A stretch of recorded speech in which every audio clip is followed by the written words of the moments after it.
Hey, Jennie. What Hello. is up? It's the end of the week for us, so Yes, we're I am recording on I a am Friday. I am glad. So that's what's up. I'm glad it's Friday. Yeah, it's not only the end of the week, but today was my wife's last day at school. She Oh. teaches at a nature preschool.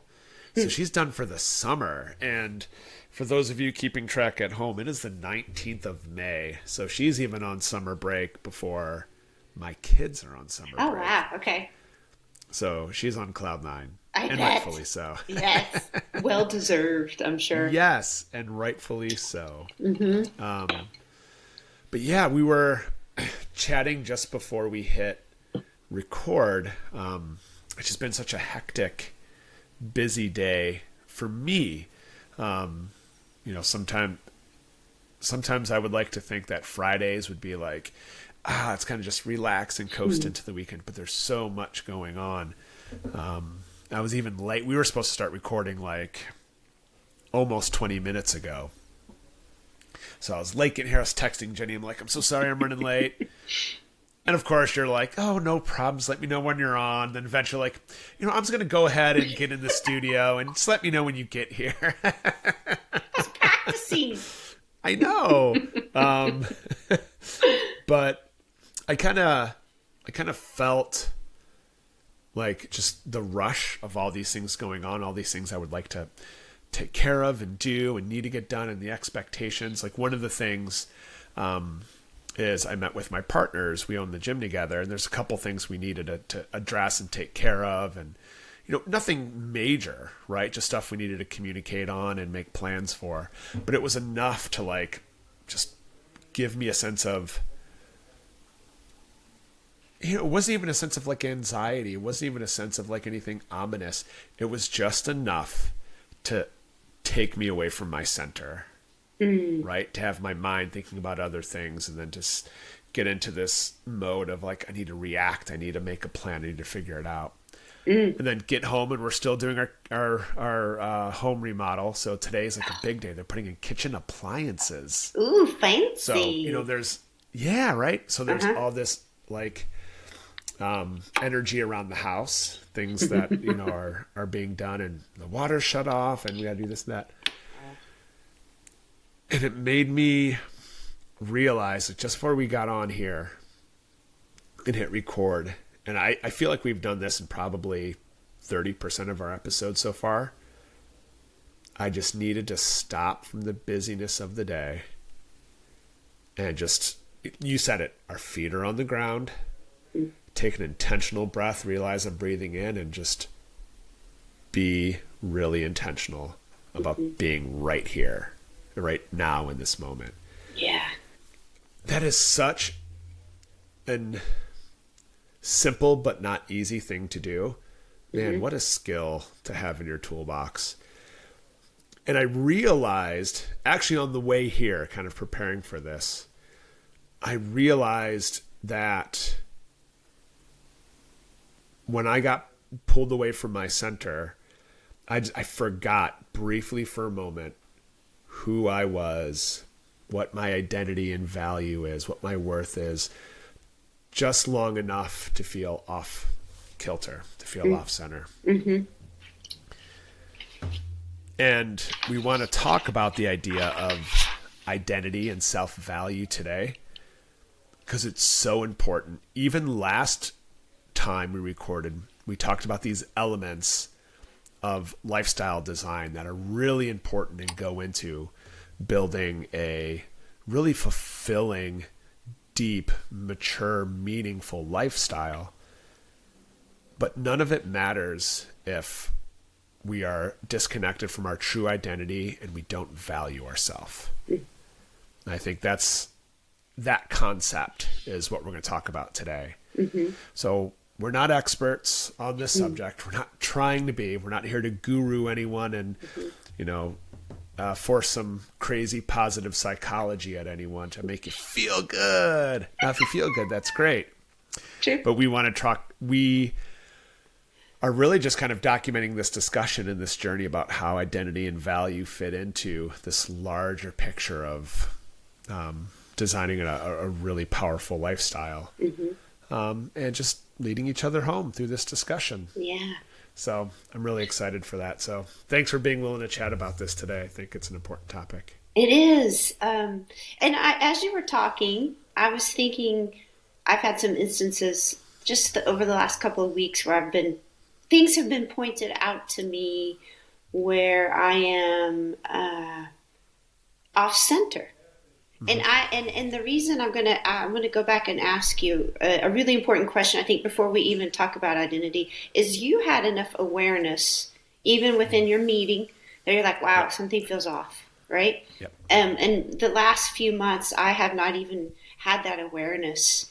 I have been so preoccupied and feeling busy, and it's of my own accord. I'm making myself constantly searching. My question to you is, how did you know that you were feeling off center? Because you knew quickly. Yeah. Yes. For me, well, I think it comes to a couple things. Like, I'm not deliberately trying to tie this back to what we're talking about, but it ties so nicely back to what we're talking about. I've had to do a lot of work, and I still am, on my identity and my value. And I think I'll always be doing work on it, as will most of us. But I've done enough that I have a good idea of who I am and how deeply I'm valued. And we'll talk more about this later. Mm-hmm. And I've done so much work with my coach, Matt, in this area that when I feel off center from that, when I'm acting in a way that is not congruent with that identity, with those values, with my personal value and self-worth, it begins to stick out. A great metaphor, well, I'll tell you like kind of exactly how it went today, and then a really, really, really good analogy for that. Okay. So, one of my big values, this would be another great topic to talk about eventually, especially when it comes to lifestyle design. One of my big values is freedom. Okay. Not freedom to go and do what I want, but freedom from the sense of like other people's expectations, other people's obligations on my time. I highly value my freedom and my ability to choose how I spend my time and energy. So when things start to pull on that and I don't feel like I have control over my time and energy, I sense that. Okay. And I'm able to sense that because I've also done a lot of work on awareness, a ton of work on awareness. I don't know if it's ironic, but building a sense of awareness is so vital. But yet it almost gets like dismissed and deemed relatively unimportant. But because I've built up a good sense of awareness, it doesn't take much for me to be able to pause and realize I am not acting and behaving. My mind is not operating in a way that aligns with my identity, in a way that aligns with my value. Right now, I feel a little out of control, a little panicked, a little upset because things aren't working out the way I think they would work out. And I acknowledge that, right? I'm not trying to say, oh, no bad feelings, no bad emotions. I call them out. I acknowledge them. Like, yeah, I'm a little upset right now. I'm a little anxious right now. But in that, I'm able to say, yeah, that does not align with my identity. It does not align with my value. I need to stop right now. And, I'm barefoot on my rug. So I feel the earth really, really distinctly beneath me. Focus on my breath in and say, all right, I know who I am from an identity standpoint. Like, I am a beloved child of God. And with that comes inherent value, even if I don't always feel it in myself. And I'm able to kind of go back to those things. A great analogy is, and I don't know if this is true, so if I'm perpetuating a lie, I apologize. Could be a but lie. It's so good. I know, right? Okay. It's so good that I'm going to say it anyway. Okay. So the story has been told, whether true or not, that in order to detect counterfeit currency, people don't necessarily study counterfeits. They study the real thing. So that they become so intimate with all the details of it. When they're presented with a counterfeit, they know right away because it deviates from the real thing. Yeah. Oh, that's off. That's just not quite right. Not because they studied counterfeit so well, because they studied the real thing so well. Yeah. I liken that to my ability to understand when I'm off center. I've spent a lot of time and a lot of work with a coach working on my identity, understanding my value. And by a lot of time, I mean years. Yeah. Years. I wish it just took a couple weeks. That's good that you're putting a time to it, right? Yeah. Yeah. And no one wants to hear that, right? They want to hear like, oh, I could take a 30-day course in 6 weeks. Years. Yeah. Yeah. Years of practice, years of, and a lot of that is just accepting the truth of it, because it's not always easy to accept that we have inherent value, that we're beautiful or strong or lovable or capable. It's not always easy to accept those things. I agree. The receiving is really difficult. It makes me very uncomfortable. Yeah. Oh, it does. Oh my gosh. And we're kind of skipping ahead into some of the tools that we might use in a coaching setting to walk people through their personal value, how they value themselves and identity. My coach walked me through this almost a year ago now. I remember it distinctly. So he gave me a kind of a worksheet with some questions on it. And the idea was, if all of my wounds were healed, if everything that needs reconciliation was reconciled, if I was a fully healed Brendon walking in my fullness, what would my life be like? And he had some qualifying questions. What would your relationship with your spouse be like? What would your relationship with God be like? What would your relationship with other people be like? What would your, your business be like? Your effect on all these different things. Okay. And so, number one, that's hard to do. Yeah.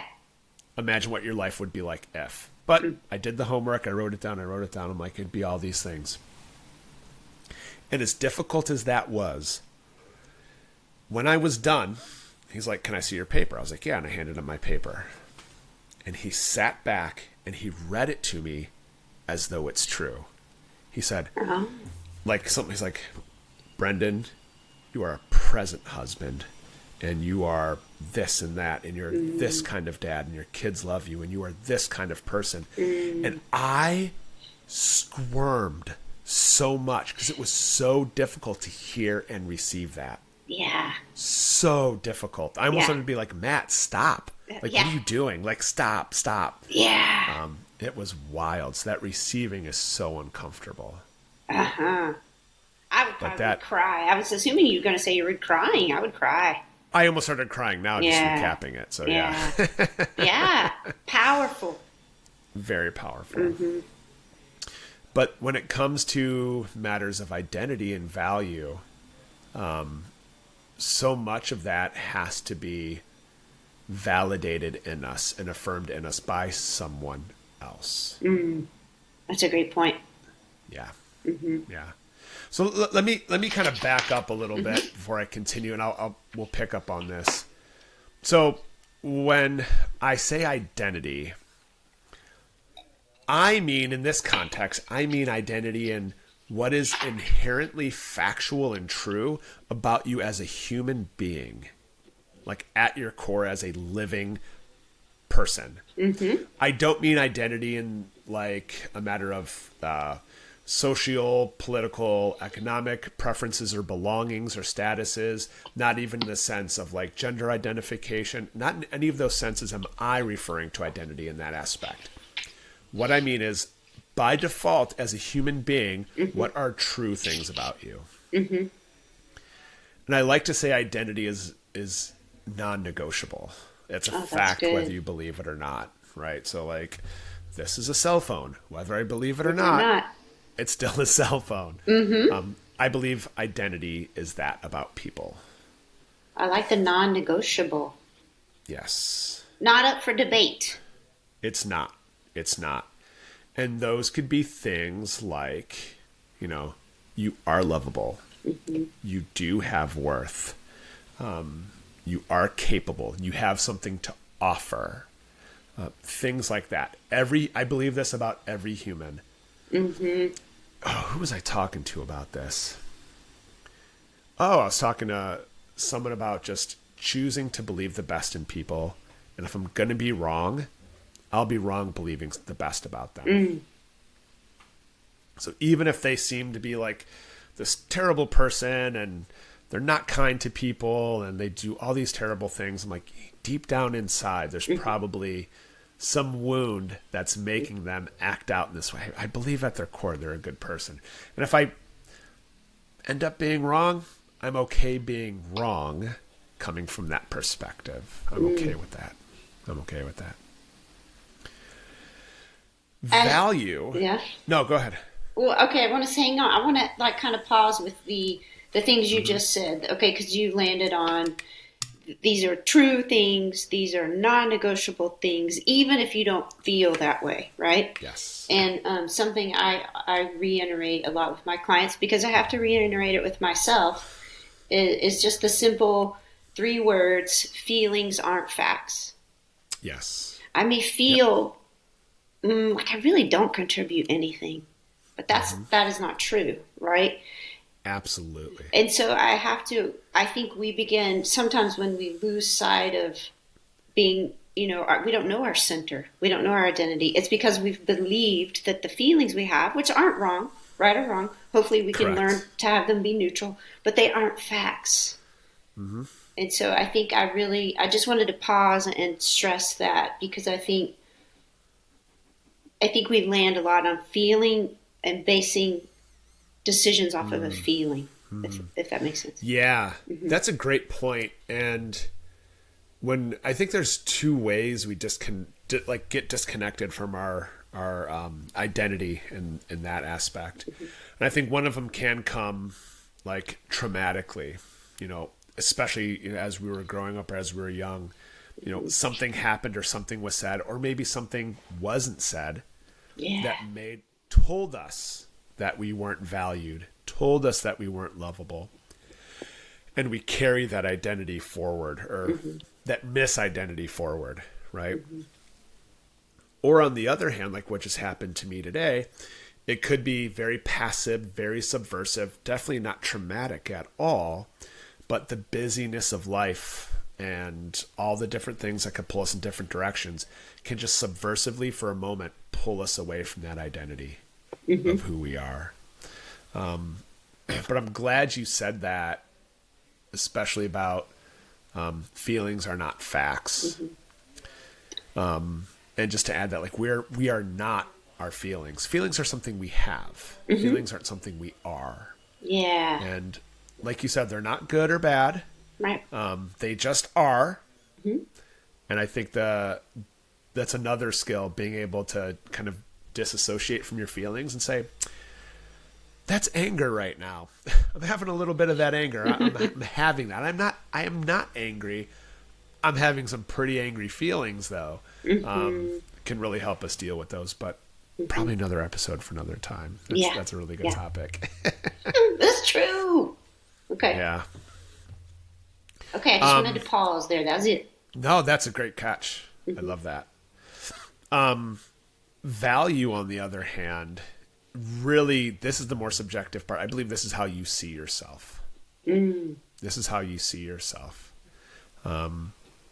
This could be either aligned with your identity or totally misaligned with your identity.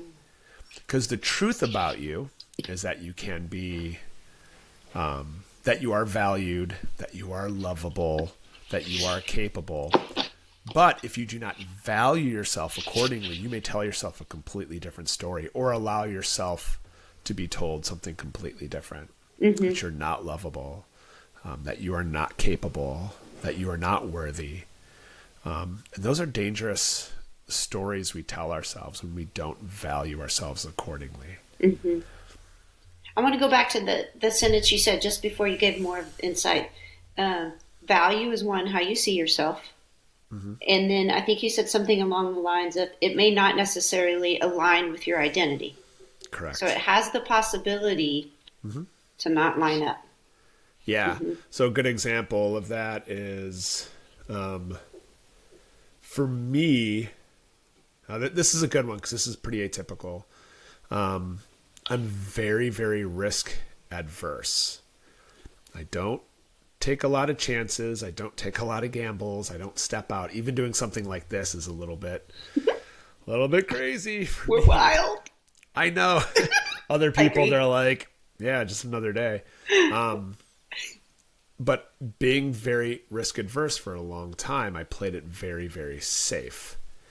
I didn't trust that I could succeed, or I was afraid that if I did succeed, I would inevitably fail and the fallout would be terrible. Kind of like the bigger the harder they fall, so to speak. So I was either afraid of failure or afraid to succeed because then failure was inevitable. That's how I valued myself. Don't do it, Brendon. It's just going to end up terribly.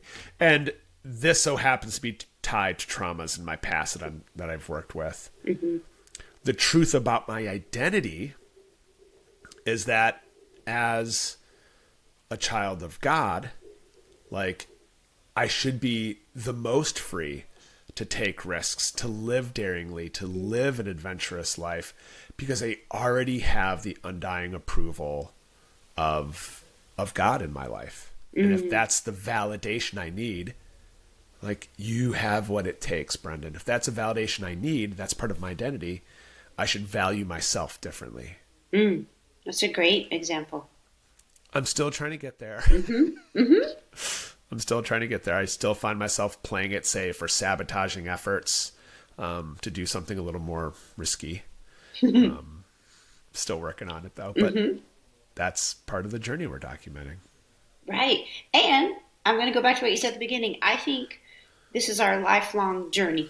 This isn't, we're not going to arrive and have it all stitched up and perfect. I think there's moments and glimpses of what our true identity is, and then we slip away and we come back, and we slip away and we come back. And hopefully those times in between slipping away and coming back could get further and further between as we practice, just like you, that awareness. And the coming, you know, one of my favorite terms, I learned it about 4 or 5 years ago, was coming home to yourself. That's good. What a comforting thing. Oh my gosh. Yeah. Like, I can come home to myself. That's good. You know, it's funny. I forget after what episode it was that we recorded. But shocking. You guys are going to realize a theme here. I was talking to my coach, Matt, on the phone. As a matter of fact, we had just recorded. And like 2 hours later, I got on the phone with Matt for a coaching session. Sorry, is that super loud? It sounds like a vacuum or something. It might be. Like I said, they're installing appliances. It's like some big machine. It's not super loud. I just hear it, but it's okay. Wow. There you go. Hey, live and unscripted, friends. Yeah. So I was talking to Matt, and I was kind of telling him like what we're trying to do with this podcast, with this community we're building, and I especially told them we're not trying to position ourselves as experts or gurus in this field. We simply want to create a community where we could have like-minded people on this journey with us together. We're gonna lend our skills and expertise as a coach when applicable, but we're more concerned with having this conversation and getting like-minded people around us so we could journey together and lead each other home, to use that quote. And Matt gave me a big attaboy, and he knows me very well. And he's like, do you know why this is so rewarding for you? And I was like, well, you know, I think this and I think that. He's like, and this was great. He said, because home for you is being free just to be curious. And I was like, yeah, I don't have to have an answer. I could just be curious. I could just say, I wonder, what if? Let's explore this together without being tied to any outcome. And I haven't been in a position to be that in a very, very, very long time. Going back, even professionally, my work as a pastor, it was look towards for answers. When I worked in security, I'm there to advise people and have the answers and be the subject matter expert. As like a CrossFit coach and a gym owner, like always needed to be in a position to like be an expert, have answers. Right. And it never quite did it for me. But now that I've positioned myself in a spot, so you know what, I'm just going to be curious and invite people to come along. I feel at home. I feel like I'm coming home to myself for the first time in years. That's cool.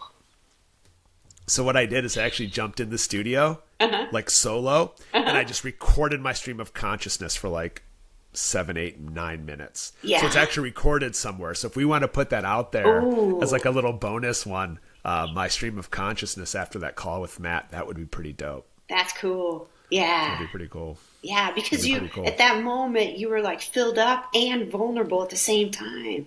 Yes.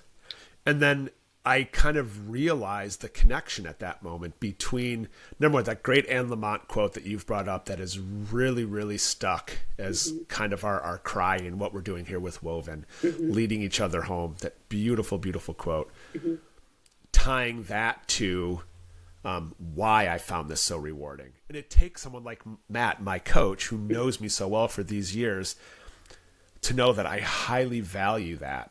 Like being able to be curious, to not have to be in a position to be seen as having the right answers or being tied to outcomes and results. Yeah. Just free to wonder and dream is so fulfilling for me. Yeah. I could see how that might drive someone else nuts.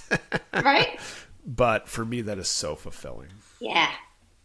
And you've taken a lot of work and you've done the work and you have your own coach to know that about yourself. Yes. Oh, a lot of work. And I still do. And I think it's telling that it took a conversation with my coach to realize that about me. And to kind of put that relationship in context, like, yes, he's my coach, but he's also referring clients to me, like as his booking gets full. Cool. No, you should go meet with Brendon. He's a good coach for you. So at sometimes we have like this peer sort of relationship, but even after all these years and even after I myself becoming a coach, I still need that insight from someone like Matt. Yeah. And very few people could say to me what Matt could say to me in that aspect. So yeah, that's cool. It's really cool. Yeah. Hey, Brendon here, letting you know that we are going to continue this conversation on identity and value in the next episode. There is a ton of really, really good conversation and thoughts and insights on this, so please make sure you're subscribed so you know when part 2 hits. We'll see you in the next episode.